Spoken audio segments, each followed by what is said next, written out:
पुणे शहराच्या गजबजलेल्या काँक्रीटच्या जंगलातून बाहेर पडलेली ती पांढरी आलिशान कार मुळशीच्या दिशेने जाणाऱ्या एका एकांत रस्त्यावर सुसाट धावत होती. गाडीच्या आतला एसी पूर्ण क्षमतेने सुरू होता, पण मागच्या सीटवर बसलेल्या सुमतीबाईंना मात्र घाम फुटला होता.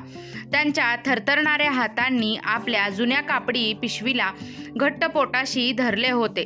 त्या पिशवीत त्यांचे संपूर्ण जग होते. 2 साड्या, एक जपमाळ आणि सुमितचा लहानपणीचा तो काळा पांढरा फोटो, ज्यामध्ये तो त्यांच्या मांडीवर बसून हसत होता.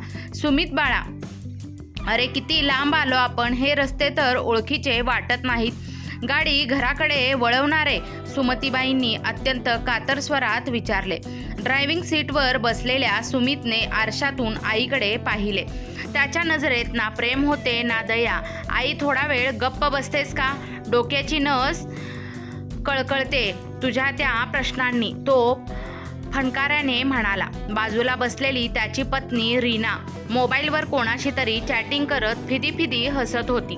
तिने एकदाही मागे वळून पाहिले नाही. अचानक एका वळणावर सुमितने गाडीचा ब्रेक मारला. बाहेर घोंगावणारा वारा आणि दूरवर दिसणाऱ्या डोंगरांच्या सावल्या भयावह वाटत होत्या. समोर एक जुनी गंजलेली लोखंडी वेस होती, ज्यावर अंधारातही स्पष्ट वाचता येत होते, माऊली वृद्धाश्रम. उतर खाली. सुमितने गाडीचा दरवाजा उघडला आणि ओरडला. सुमतीबाईंच्या पायाखालची जमीनच सरकली. सुमित, हे काय आहे? हे वृद्धाश्रम आहे ना रे? तू मला इथे का आणलंस? माझ्याकडून काय चूक झाली रे? मी कोपऱ्यात पडून राहीन, तू देशील ते खाईन, पण मला असं घराबाहेर काढू नकोस. लोक काय म्हणतील? त्या सुमितच्या पाया पडू लागल्या. रीना गाडीतून उतरली आणि तिने सुमतीबाईंची ती जुनी पिशवी रस्त्यावरच्या धुळीत फेकून दिली. लोक काय म्हणायचे ते म्हणू दे, आम्हाला आमचं आयुष्य शांततेत जगायचंय. तुझे ते खोकल्याचे आवाज, तो देवासमोरचा दिवा, ते सारखं उपदेश देणं बास झाला आता. सुमित, तुला इंजिनियर होईपर्यंत सांभाळले. आता आमची जबाबदारी संपली. इथे राहा किंवा समोरच्या विहिरीत जाऊन जीव द्या, आम्हाला फरक पडत नाही. आजपासून सुमित तुझा मुलगा नाही आणि तू त्याची आई नाही. सुमितने खिशातून 500 रुपयांची एक नोट काढली आणि सुमतीबाईंच्या तोंडावर फेकली. हे घे, आजच्या रात्रीचं बघून घे. उद्यापासून तुझं नशीब तुझ्या हातात. त्याने एकदाही आईच्या डोळ्यातील पाणी पाहिलंच नाही. गाडीचा दरवाजा जोरात आदळला. इंजिनचा आवाज झाला आणि ती कार धुराचा लोट सोडत अंधारात दिसेनाशी झाली. सुमतीबाई तिथेच मातीत कोसळल्या. त्यांच्या कानात रीनाचे शब्द घुमत होते. जीव द्या. त्या मुलाला स्वतःच्या रक्ताचे दूध पाजून मोठं केलं. त्याला इंजिनियर बनवण्यासाठी स्वतःची सोन्याची बांगडी विकली. तोच मुलगा आज त्यांना कचरा समजून रस्त्यावर सोडून गेला होता. दुसरीकडे अवघ्या अर्ध्या तासात सुमित आणि रीना शहरातील एका महागड्या रूफटॉप रेस्टॉरंटमध्ये पोहोचले होते. तिथे त्यांच्या मित्रांची टोळी आधी जमली होती. चिअर्स. सुमितने दारूचा ग्लास उंचावला. आज खऱ्या अर्थाने स्वातंत्र्य मिळालं मित्रांनो. आता घरी गेल्यावर तो रडका चेहरा पाहावा लागणार नाही. रीना मोठ्याने हसली. आजची पार्टी आई गेलेल्या खुशीत आहे. ते दोघे संगीताच्या तालावर बेधुंद होऊन नाचू लागले. हजारो रुपये ते एका रात्रीत उडवत होते. तर दुसरीकडे त्यांची जन्मदात्री आई रस्त्यावरच्या कुत्र्यांच्या भुंकण्याने भीतीने थरथरत होती. रात्रीचे 12 वाजले होते. पावसाची रिमझिम सुरू झाली होती. वृद्धाश्रमाचा राखणदार बाहेर आला. माझी आत येता का? साहेबांशी बोलून तुम्हाला आजची रात्र इथेच आसरा देतो, तो दयाळू स्वरात म्हणाला. सुमतीबाईंनी आपले डोळे पुसले. त्यांनी त्या वृद्धाश्रमाच्या इमारतीकडे पाहिले. तिथे अनेक डोळे खिडकीतून बाहेर पाहत होते. कोणाचे तरी आई वडील, ज्यांना त्यांच्या मुलांनी असं सोडून दिलं होतं. सुमतीबाईंच्या मनात एक विचार चमकला. जर मी आज या आश्रमात शिरले तर मी कायमची अगदी होऊन जाईन. मी मेल्यासारखं का जगू? ज्या मुलाने मला मारायला सांगितलं त्याला मी जगून का दाखवू नये? त्यांच्या डोळ्यातील पाणी सुकले आणि तिथे एक वेगळीच धग निर्माण झाली. त्यांनी जमिनीवर पडलेली 500ची नोट उचलली आणि फाडून हवेत उडवून दिली. मला कोणाचीही भीक नको आहे, त्या स्वतःशीच पुटपुटल्या. त्यांनी आपली पिशवी उचलली, अंगावरची धूळ झाडली आणि त्या अंधाऱ्या रस्त्यावरून वृद्धाश्रमाच्या विरुद्ध दिशेने म्हणजेच शहराच्या दिशेने चालू लागल्या. 60 वर्षाच्या त्या शरीरात आता एक अभूतपूर्व शक्ती संचारली होती. ज्या हातांनी मुलाला घास भरवला त्याच हातांनी आता स्वतःचं नशीब घडवण्याचा त्यांनी निर्धार केला होता. अंगावर काटा आणणारा एक नवा संघर्षाला सुरुवात झाली होती. रात्रीच्या त्या काळोख्यात सुमतीबाई एकट्या नव्हत्या. त्यांच्यासोबत त्यांची जिद्द होती. अंधाऱ्या रात्रीच्या त्या भयान शांततेत सुमतीबाईंचे पाय शहराच्या दिशेने पडत होते. अंगावरची साडी पावसाने भिजून जड झाली होती, पण त्यांच्या मनातील संतापाची आग त्या थंडीलाही मात देत होती. वृद्धाश्रमाचा तो रस्ता मागे सुटला होता आणि आता समोर होते ते अथांग अनोळखी शहर. 60 वर्षाच्या या वयात जिथे माणसं निवृत्तीनंतर विश्रांतीची अपेक्षा करतात, तिथे सुमतीबाई एका नव्या जन्माच्या उंबरट्यावर उभ्या होत्या. पहाटेचे 4 वाजले असतील. सुमतीबाई चालत चालत शहराच्या उपनगरातील एका रेल्वे स्टेशनवर येऊन पोहोचल्या. स्टेशनवर मोजकीच गर्दी होती. काही मजूर बाकड्यावर झोपले होते, तर काही प्रवासी पहिल्या लोकलची वाट पाहत होते. सुमतीबाई एका खांबाला टेकून खाली बसल्या. थकव्यामुळे त्यांचे शरीर साथ देत नव्हते, पण डोळ्यातून झोप उडाली होती. त्यांच्या डोळ्यासमोर पुन्हा पुन्हा सुमितचा तो क्रूर चेहरा आणि रीनाचे ते शब्द येत होते, जीव द्या. त्यांनी आपल्या पिशवीतून सुमितच्या लहानपणीचा तो फोटो काढला. तो फाडून टाकावा असे त्यांना वाटले, पण शेवटी आईचं हृदय होतं. त्यांनी तो फोटो पुन्हा पिशवीत खोलवर दाबून ठेवला. आता तू माझा मुलगा नाहीस आणि मी तुझी आई नाही, त्यांनी स्वतःच्या मनाशी निश्चय केला. सकाळचे 6 वाजले. स्टेशनवर वर्दळ वाढू लागली. डबेवाले, कामावर जाणारे, चाकरमानी आणि विद्यार्थी यांची धावपळ सुरू झाली. सुमतीबाईंना आता भूक जाणवू लागली होती, पण त्यांच्याकडे पैसे नव्हते. मुलाने फेकलेली ती 500ची नोट त्यांनी नाकारली होती. तो त्यांचा स्वाभिमान होता. अचानक त्यांचे लक्ष स्टेशनच्या बाहेर असलेल्या एका कचरा कुंडीपाशी गेले, जिथे एक लहान मुलगा काहीतरी शोधत होता.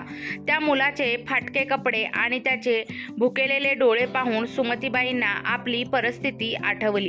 त्यांच्या पिशवीत घराबाहेर निघताना घाईघाईत घेतलेले 2 कोरडे दशम्याचे तुकडे होते. त्यांनी ते बाहेर काढले. स्वतःला प्रचंड भूक लागलेली असतानाही त्यांनी त्या मुलाला जवळ बोलावले आणि तो घास त्याच्या हातात ठेवला.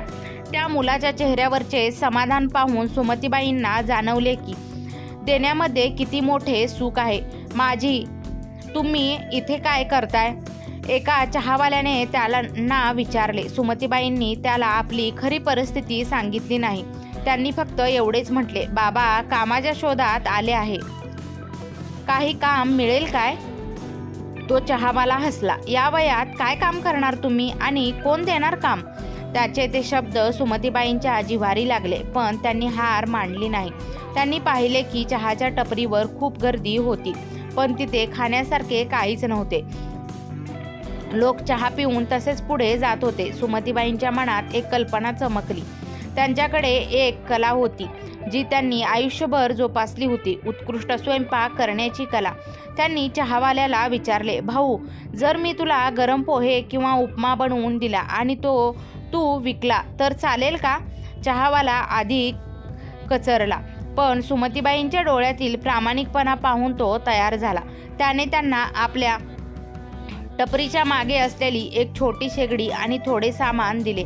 सुमतीबाईंनी आपल्या थकलेल्या हातांनी पोहे बनवायला सुरुवात केली. काही वेळातच त्या परिसरात खमंग फोडणीचा वास दरवळू लागला.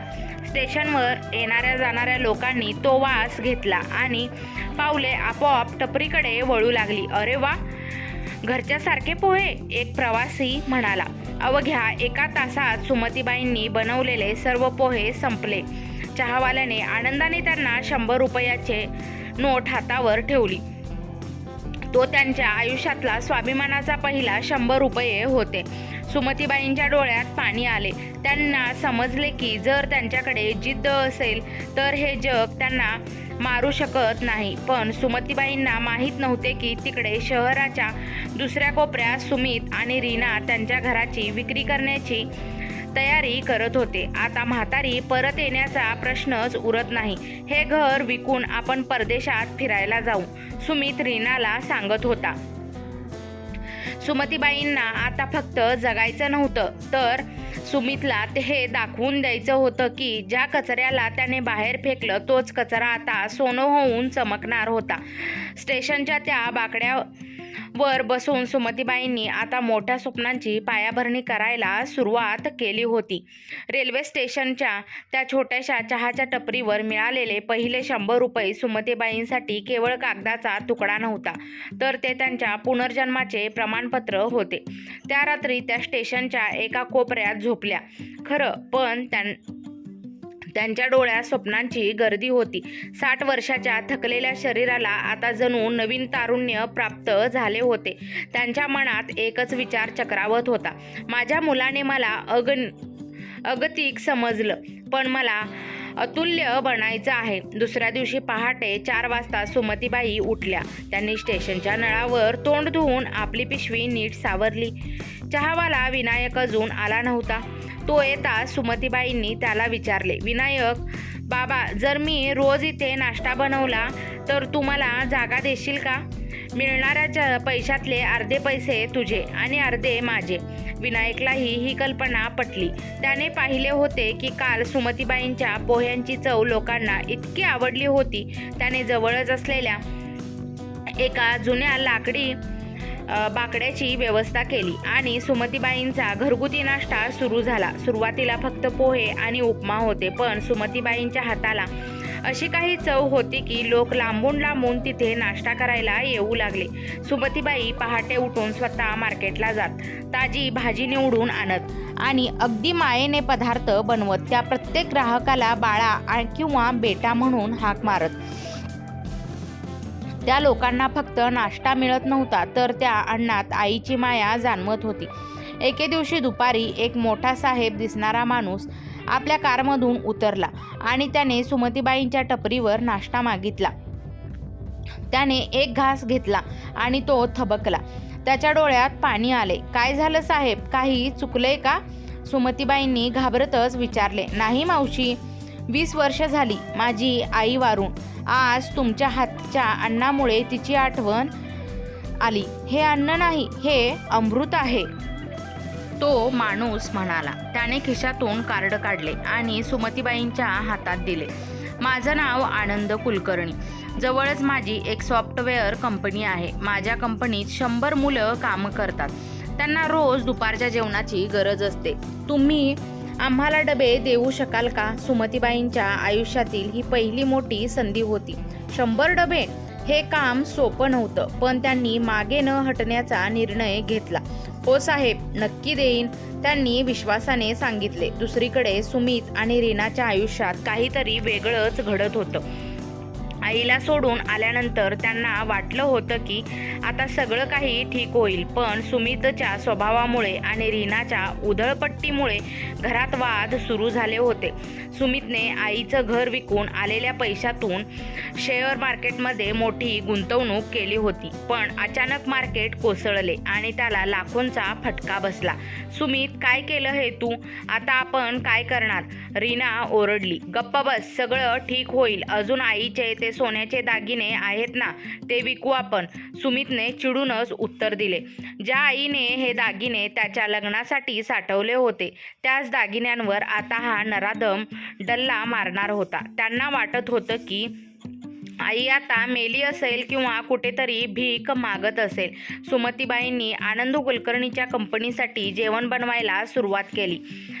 त्यांनी स्टेशनच्या जवळच एक छोटी खोली भाड्याने घेतली.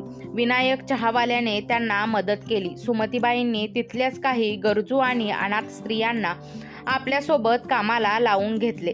ज्या आईला स्वतःचा मुलगा सांभाळू शकला नाही, ती आई आता 5 स्त्रियांच्या घराचा आधार बनली आहे. एके दिवशी डबे पोहोचवताना सुमतीबाईंनी रस्त्याच्या कडेला एक मोठे होल्डिंग पाहिले.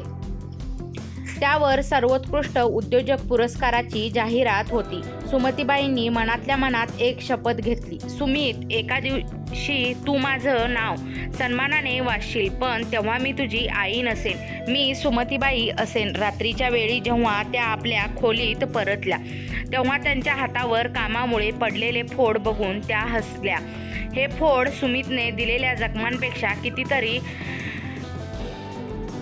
पुढे सुखावह होते. त्याच व्यवसायात आता अन्नपूर्णा मेस या नावाने प्रसिद्ध होऊ लागल्या होत्या. काळाचे चक्र फिरत होते. सुमतीबाईंनी सुरू केलेल्या अन्नपूर्णा मेसचा विस्तार आता एक छोट्या खोलीतून एक मोठ्या किचनमध्ये झाला होता. पहाटे 4 वाजल्यापासून सुमतीबाईंच्या किचनमध्ये खमंग फोडणीचा आवाज आणि काम करणाऱ्या महिलांची लगबग सुरू असायची. सुमतीबाई आता केवळ स्वतःसाठी लढत नव्हत्या, तर त्यांच्यासोबत काम करणाऱ्या त्या 10 गरजू स्त्रियांसाठी त्या आधारस्तंभ बनल्या होत्या. ज्या माऊलीला तिच्या मुलाने ओझं ठरवलं होतं, तीच माऊली आता 10 घरांची अन्नपूर्णा झाली होती. आनंद कुलकर्णीच्या कंपनीतील डब्यांची संख्या 100 वरून 500 वर पोहोचली होती. सुमतीबाईंच्या अन्नाची चव ही केवळ मसाल्यांची नव्हती, तर त्यात आईची माया आणि प्रामाणिक कष्ट होते. त्यांनी एक नियम पाळला होता, अन्न असं बनवायचं की ते देवालाही अर्पण करता येईल आणि लेकरालाही भरवता येईल. शहरात एका मोठ्या खाद्य महोत्सवाचे फूड फेस्टिवल आयोजन करण्यात आले होते. आनंद कुलकर्णी आग्रह धरला की सुमतीबाईंनी तिथे आपला स्टॉल लावावा. सुमतीबाई आधी कचरल्या, साहेब, मी साधी बाई, तिथे मोठे मोठे हॉटेलवाले येतील, माझं कोण ऐकणार. पण आनंदराव हसले, मावशी, जिथे प्रेम असतं तिथे लोक आपोआप येतात. तुम्ही फक्त तुमची ती खास पुरणपोळी आणि पिठलं भाकरी तिथे घेऊन चला. महोत्सवाचा दिवस उजाडला. चकाचक रोषणाई, मोठमोठे बॅनर्स आणि महागड्या डिशेसच्या गर्दीत सुमतीबाईंचा साधासा स्टॉल एका कोपऱ्यात होता. त्यांनी आपल्या कपाळावर मोठं कुंकू लावलं होतं आणि साध्या सुती साडीत त्या साक्षात गृहलक्ष्मी दिसत होत्या. जसं त्यांच्या पिठल्याचा खमंग वास सुटला तशी गर्दी वळू लागली. लोकांनी रांगा लावल्या. पिझ्झा आणि बर्गर खाणारी तरुण पिढी चक्क सुमतीबाईंच्या हाताची भाकरी खाण्यासाठी ताटकाळत उभी होती. त्या 3 दिवसाच्या महोत्सवात सुमतीबाईंच्या स्टॉलने मोस्ट पॉप्युलर फूड स्टॉलचा पुरस्कार जिंकला. व्यासपीठावर जेव्हा त्या सन्मान घेण्यासाठी गेल्या तेव्हा टाळ्यांचा कडकडाट थांबत नव्हता. सुमतीबाईंच्या डोळ्यात पाणी होतं, पण ते दुःखाचं नव्हतं, तर विजयाचं होतं. दुसरीकडे सुमित आणि रीनाचे आयुष्य विस्कळीत झाले होते. शेअर मार्केटमधील तोट्यानंतर सुमितला त्यांच्या ऑफिसमधूनही काढून टाकण्यात आले होते, कारण त्यांचे कामगार लक्ष नव्हते आणि तो सतत चिडचिड करायचा. रीनाचे आणि त्याचे रोज भांडण व्हायचे. तू माझ्या आईचे दागिने विकले, घर विकलं, तरीही तुला पैसे सांभाळता आला नाही, रीना ओरडत होती. तूच तर म्हणाली होतीस ना की आईला बाहेर काढा, आता कशाला ओरडते, सुमितने प्रतिवाद केला. त्यांच्याकडे आता भाड्याचे घर द्यायलाही पैसे उरले नव्हते. ज्या आईला त्यांनी रस्त्यावर सोडलं होतं, आज नियतीने त्यांनाही त्याच रस्त्यावर आणून उभं केलं होतं. एक दिवस सुमितला बातमी समजली की शहरात एक मोठी वुमन एंटरप्रेन्योर, महिला उद्योजक म्हणून एका महिलेचे नाव गाजत आहे, जिचा फोटो पेपरमध्ये आला आहे. त्याने पेपर उघडला आणि त्याच्या हातातील चहाचा कप खाली पडला. फोटो दुसरी तिसरी कोणी नसून त्याचीच आई सुमतीबाई होत्या. त्यांच्या गळ्यात फुलांचे हार होते आणि त्या एका मोठ्या सोहळ्यात सन्मानित होत होत्या. आई, हे कसं शक्य आहे? सुमित पुटपुटला. त्याचा विश्वासच बसत नव्हता की ज्या आईला त्याने मरण्यासाठी सोडलं होतं ती आज अन्नपूर्णा फूडची मालकीन झाली आहे. सुमतीबाई आता एका मोठ्या घराच्या मालकीन झाल्या होत्या, पण त्यांनी ऐश्वर्यात राहण्यापेक्षा आपला वेळ अनाथ आश्रमाला आणि गरजू वृद्धांना देण्यास सुरुवात केली होती. त्यांनी स्वतःचा एक वृद्धाश्रम उघडला होता, जिथे कोणालाही ओझं मांडलं जात नव्हतं, तर प्रत्येकाला सन्मान दिला जात होता. एके दिवशी सुमतीबाई आपल्या गाडीतून एका मोठ्या मॉलसमोरून जात होत्या. सिग्नलला गाडी थांबली. तिथे फुटपाथवर एक भिकारी मुलगा कोणाकडे तरी पैशांसाठी हात पसरत होता. त्या मुलाच्या बाजूलाच एक जोडपं बसलं होतं. त्याचे कपडे मळलेले होते, चेहऱ्यावर नैराश्य होतं आणि ते एकमेकांशी भांडत होते. सुमतीबाईंनी नीट निरखून पाहिलं. ते जोडपं दुसरं तिसरं कोणी नसून सुमित आणि रीना होते. ज्या मुलाने त्यांना 500 रुपयांची नोट अंगावर फेकून मारली होती, तोच मुलगा आज पोटासाठी वणवण फिरत होता. सुमतीबाईंच्या मनात एक क्षण पालवी फुटली. आईचं काळजाचं पाणी झालं. त्यांना वाटलं खाली उतरून त्याला मिठी मारावी, पण लगेच त्यांना तो पावसाळा, तो वृद्धाश्रमाचा रस्ता आणि रीनाचे ते शब्द आठवले, जीव द्या. सुमतीबाईंनी आपल्या डोळ्यातील पाणी पुसलं आणि गाडीची काच वर केली. त्यांनी आपल्या ड्रायव्हरला सांगितलं, गाडी पुढे घे. हा त्या माऊलीचा कठोरपणा नव्हता, तर तो त्या मुलाला नियतीने दिलेला धडा होता. सुमतीबाईंना आता समजलं होतं की नातं हे रक्ताचं नाही, तर प्रेमाने आणि आदराने टिकतं.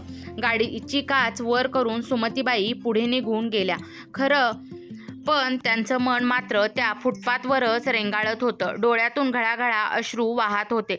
ड्रायव्हरने आरशातून पाहिलं. काय झालं मावशी, तब्येत ठीक आहे ना? सुमतीबाईंनी फक्त मान हलवली आणि खिडकीबाहेर पाहू लागल्या. आईचं हृदय कितीही सोसलं तरी लेकराची दुरावस्था पाहून विरघळतच. पण आज त्या आईच्या सोबतीला एक स्वाभिमानी स्त्री उभी होती, जिने स्वतःला राखेतून उभं केलं होतं.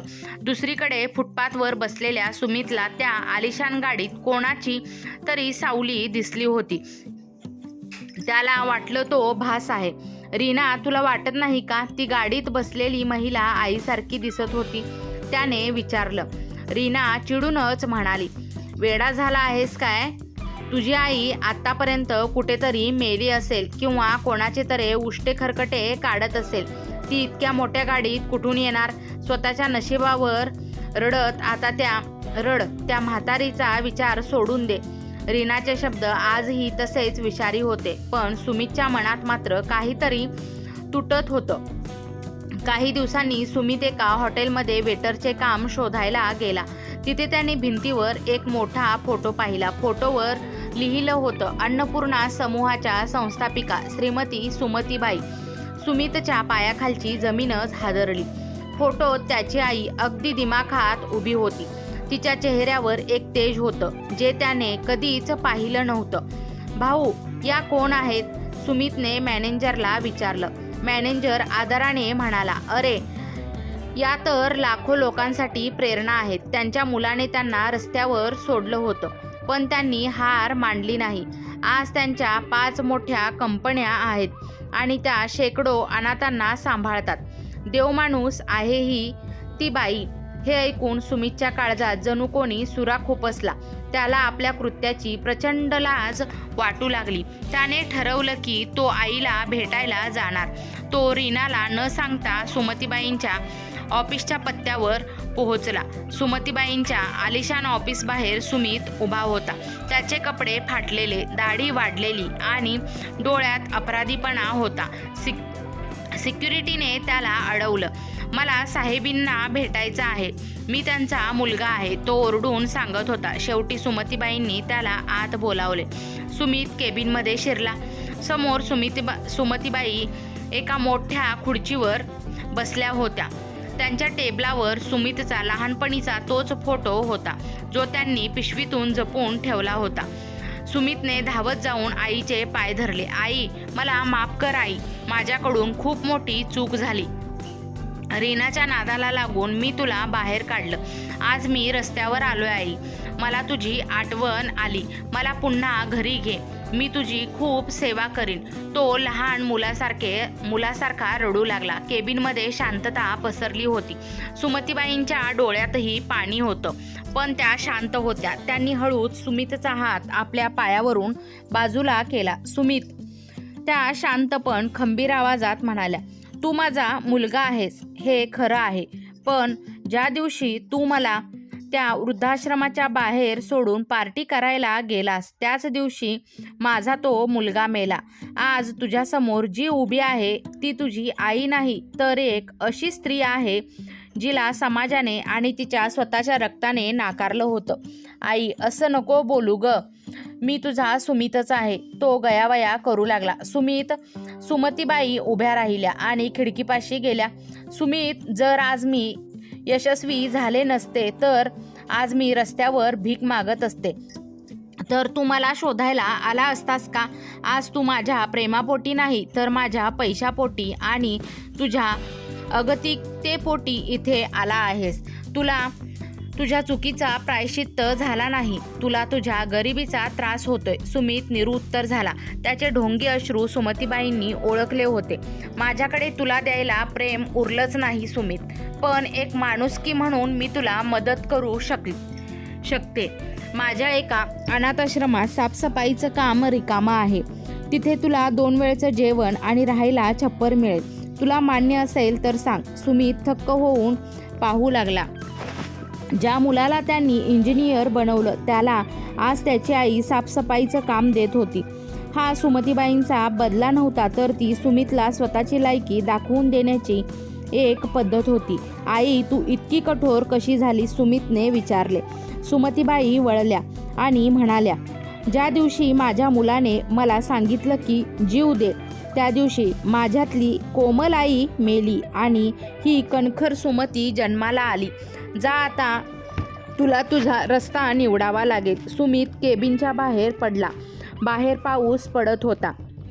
ज्या पावसाने एकेकाळी सुमतीबाईंना भिजवलं होतं, आज तोच पाऊस सुमतीच्या अहंकाराला धुवून काढत होता. पण अजूनही एक संकट सुमतीबाईंच्या आयुष्यात येणार होतं, ज्याची त्यांनी कल्पना पण केली नव्हती.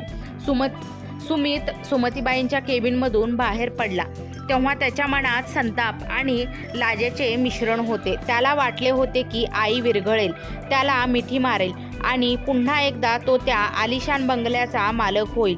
पण सुमतीबाईंनी त्याला जमिनीवरची जागा दाखवली होती. तो रागाने घरी परतला, जिथे रीना एका छोट्याशा भाड्याच्या खोलीत बसून नख कुरतडत होती. काय झालं? म्हातारीने चेक दिला का? रीनाने अपेक्षेने विचारले. सुमितने घडलेला सगळा प्रकार सांगितला. रीनाचे डोळे क्रोधाने लाल झाले. काय साफसफाईचं काम? त्या म्हातारीची इतकी हिंमत?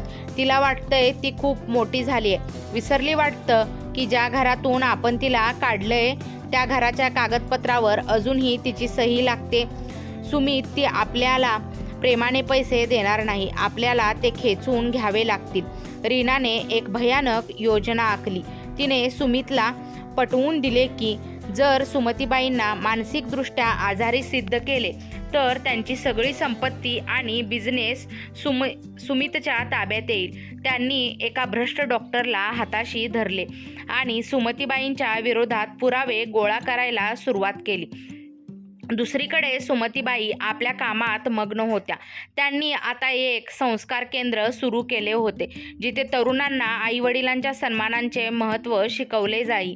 पण एके दिवशी अचानक त्यांच्या ऑफिसमध्ये पोलीस आणि काही डॉक्टर दाखल झाले. श्रीमती सुमतीबाई, तुमच्या मुलाने तक्रार केली आहे की तुमची मानसिक स्थिती ठीक नाही आणि तुम्ही तुमच्या संपत्तीचा गैरवापर करत आहात. आम्हाला तुमची तपासणी करावी लागेल, पोलीस ऑफिसर म्हणाला.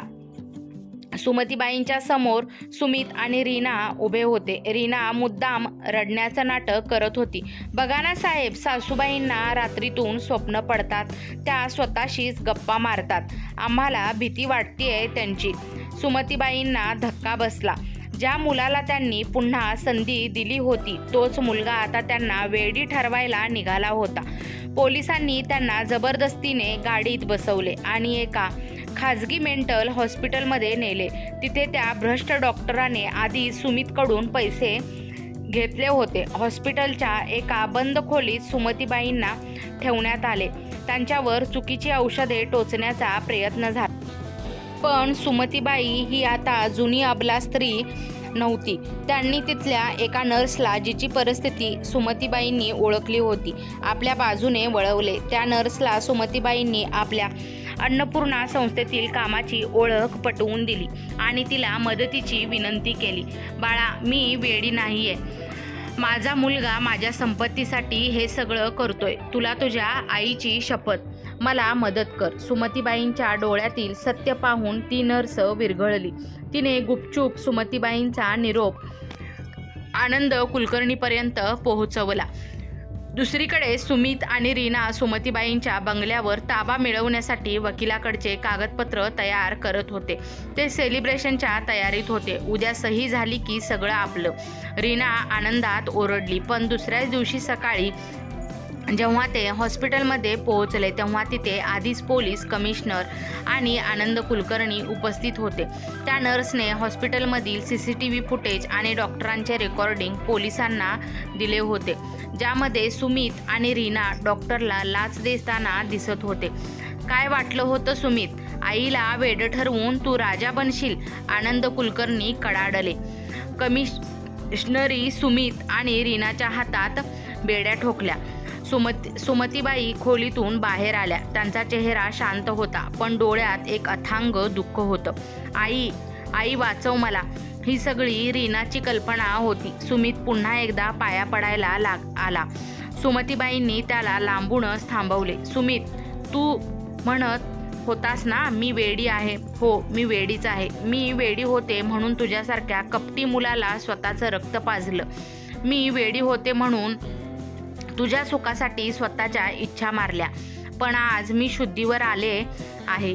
त्यांनी वकिलाला बोलावले आणि सर्वांसमोर जाहीर केले.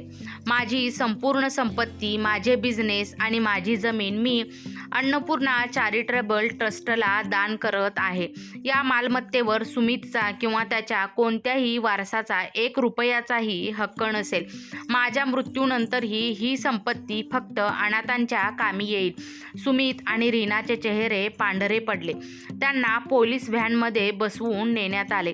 रस्त्यावर उभे राहून सुमतीबाईंनी पाहिले की सूर्य पुन्हा मावळतीला गेला होता. पण आज त्यांना भीती वाटत नव्हती. पोलीस व्हॅनचे सायरन लांबवरच ऐकू येत होते आणि सुमित रीनाचे आरडाओरडा हवेत विरून गेले होते. सुमतीबाई हॉस्पिटलच्या पायऱ्यांवर शांत उभ्या होत्या. त्यांच्या आयुष्यातला हा सर्वात मोठा आणि कौटुंबिक लढा होता. ज्या मुलासाठी त्यांनी आयुष्य वेचले लांबवर ऐकू येत होते आणि सुमित रीनाचे आरडाओरडा हवेत विरून गेले होते. सुमतीबाई हॉस्पिटलच्या पायऱ्यांवर बसून शांत उभ्या होत्या. त्यांच्या आयुष्यातला हा सर्वात मोठा आणि शेवटचा कौटुंबिक लढा होता. ज्या मुलासाठी त्यांनी आयुष्य वेचले त्यालाच तुरुंगाची हवा खाताना पाहणे कोणत्याही आईसाठी सुखद नसते. पण आज सुमतीबाईंच्या मनात दुःखापेक्षा जास्त समाधान होते. एक असे समाधान जे अन्यायाविरुद्ध लढ्यावर मिळते. काही महिने उलटले. अन्नपूर्णा चॅरिटेबल ट्रस्टचे नाव आता देशभर झाले होते. सुमतीबाईंनी केवळ जेवणाचे डबे देण्याचे काम थांबवले नव्हते, तर त्यांनी एक अवाढव्य प्रकल्प उभारला होता, ज्याचे नाव होते मातृछाया. हे केवळ एक घर नव्हते, तर ती एक अशी जागा होती जिथे अनाथ मुले आणि सोडून दिलेले वृद्ध एकत्र राहणार होते. ज्या वृद्धांना मुलांची गरज आहे आणि ज्या मुलांना पालकांची गरज आहे, त्यांनी एकमेकांचा आधार बनावे, ही सुमतीबाईंची संकल्पना होती. मातृछायेच्या उद्घाटन सोहळ्याचा दिवस होता. महाराष्ट्राचे मुख्यमंत्री या सोहळ्याला प्रमुख पाहुणे म्हणून येणार होते. संपूर्ण परिसर फुलांनी आणि दिव्यांनी सजला होता. सुमतीबाईंनी आज पांढऱ्या रंगाची साधी नऊवारी साडी नेसली होती. त्यांच्या चेहऱ्यावर 60 वर्षाच्या संघर्षाचा थकवा नव्हता, तर एका विजेत्याचे तेज होते. व्यासपीठावर उभ्या राहिल्यावर हजारो लोकांनी उभे राहून टाळ्या वाजवल्या. मुख्यमंत्र्यांनी जेव्हा त्यांच्या कार्याचा गौरव केला तेव्हा सुमतीबाईंच्या डोळ्यातून आनंदाश्रू ओघळले. त्यांना तो दिवस आठवला जेव्हा सुमितने त्यांना त्या अंधाऱ्या रस्त्यावर वृद्धाश्रमाबाहेर फेकून दिले होते. त्यांनी माईक हातात घेतला आणि अख्खा जनसमुदाय शांत झाला.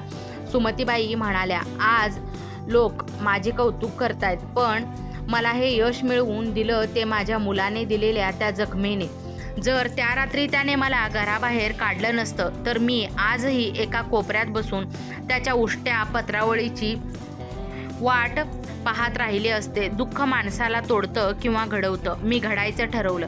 आज इथे बसलेल्या प्रत्येक तरुणाला मला एकच सांगायचं आहे, आई वडिलांना सांभाळणं ही तुमची जबाबदारी नाही, तर ते तुमचं भाग्य आहे. आणि ज्या मातांना आज समाजाने नाकारले त्यांना मी सांगेन की जोपर्यंत तुमच्या हातामध्ये कष्ट करण्याची ताकद आहे तोपर्यंत तुम्ही कुणाचेही ओझं नाही आहात. स्वतःची ओळख स्वतः निर्माण करा. दुसरीकडे तुरुंगाच्या अंधाऱ्या कोठडीत सुमित बसला होता. त्याच्या अंगावर आता ब्रँडेड कपडे नव्हते, तर कैद्याचा गणवेश होता. रीना दुसऱ्या कोठडीत होती आणि ती सतत सुमितला शिव्या घालत होती. सुमितच्या हातात त्या दिवशी वर्तमानपत्र होतं, ज्याच्या पहिल्या पानावर सुमतीबाईंचा फोटो होता. त्याने तो फोटो आपल्या छातीशी लावला आणि ढसाढसा रडू लागला. आज त्याच्याकडे पैसा नव्हता, प्रतिष्ठा नव्हती आणि सर्वात महत्त्वाचं म्हणजे त्याची आई नव्हती. त्याने स्वतःच्या हाताने आपलं नशीब उधळून लावलं होतं. त्याला आठवलं की आईने त्याला इंजिनियर बनवण्यासाठी स्वतःचं मंगळसूत्र गहाण ठेवलं होतं आणि त्याने त्याच आईला रस्त्यावर सोडलं होतं. त्याच्या पश्चातापाला आता अर्थ नव्हता, कारण त्याने माणुसकीच्या सर्व सीमा ओलांडल्या होत्या. कथेचा सुवर्णकळस सोहळा संपल्यावर सुमतीबाई आपल्या जुन्या चहावाल्या मित्राकडे विनायककडे गेल्या. विनायक आता सुमतीबाईंच्या संस्थेत मुख्य व्यवस्थापक होता. विनायक बाबा, आज वाटतंय की माझं काम पूर्ण झालं, सुमतीबाई म्हणाल्या. नाही मावशी, तुमचं काम तर आता सुरू झालंय. हजारो आया तुमच्याकडे अपेक्षेने बघतायत, विनायक म्हणाला. सुमतीबाई मातृछायांच्या बागेत गेल्या. तिथे काही लहान मुले एका आजोबांच्या भोवती जमा होऊन गोष्टी ऐकत होती. एका वृद्ध माऊलीच्या मांडीवर एक लहान बाळ झोपले होते. हे दृश्य पाहून सुमतीबाईंना वाटलं की त्यांनी स्वतःचं एक नवं जग निर्माण केलं आहे. असं जग जिथे वृद्धाश्रम हा शब्द अपमानित वाटत होता, तर तो प्रेमाचा आश्रम वाटतो. त्यांनी आकाशाकडे पाहिले. सूर्य मावळत होता, पण उद्या पुन्हा तो सूर्य नव्या उमेदीने उगवणारा होता. सुमतीबाईंच्या आयुष्याचा हा प्रवास अंगावर काटा आणणारा होता, पण त्याचा शेवट हा मानवतेच्या विजयाचा होता. ज्या आईला मुलाने पार्टी करून विसरण्याचा प्रयत्न केला, त्याच आईने आपल्या कर्तृत्वाने जगाला विसरता येणार नाही असा इतिहास घडवला होता. मित्र आणि मैत्रिणींनो, तुम्हाला आजची कथा आवडली असल्यास चॅनलला लाईक, शेअर, सबस्क्राईब नक्की करा. कथा पूर्ण ऐकल्याबद्दल, वाचल्याबद्दल तुम्हा सर्वांचे मनपूर्वक धन्यवाद. जर कोणी चॅनलवर नवीन आला असेल तर अशाच दररोज नवनवीन कथा ऐकण्यासाठी, वाचण्यासाठी आत्ताच आपल्या चॅनलला नक्की सबस्क्राईब करून ठेवा.